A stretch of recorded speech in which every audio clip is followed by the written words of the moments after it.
बावकार तरीके से माफ़ी मांगें और घर चले जाएं, इस फुटनोट के साथ कि हमसे गलती हुई, आइंदा हम तैयारी करके आएंगे। बावकार तरीके से माफ़ी मांगें और घर चले जाएं, इस फुटनोट के साथ कि हमसे गलती हुई, आइंदा हम तैयारी करके आएंगे। देखिए, इमरान खान कब माफी मांगकर घर जाएगा, इससे पहले मेरे ख्याल में कुछ बातें हसन निसार साहब से भी पूछने की जरूरत है कि वो जिस तरह से सुर्खी पाउडर लगा के और कीमती कपड़े कफ लिंक लगा के और पीछे किताबें रखकर जो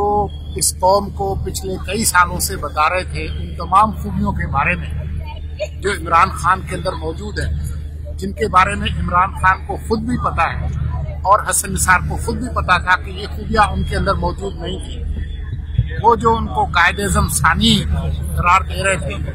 और कौम का मसीहा बता रहे थे, तो ऐसी अचानक क्या तब्दीली आई है इस पूरे अरसे में कि वो अचानक उनसे ये इंकिशाफ हुआ है उन पर कि उनको घर जाना चाहिए। तो कौम तो ये जानना चाहेगी कि आखिरकार हुआ क्या है, और इससे पहले कि वो इमरान खान को घर भेजे, मेरे ख्याल में हसन निसार साहब को खुद घर जाना चाहिए और कहना चाहिए कि ये जो दुकान है ये मैं बंद कर रहा हूँ, क्योंकि ये जो कुछ कलाबाजी उन्होंने खाई है उसका कोई जवाब नहीं।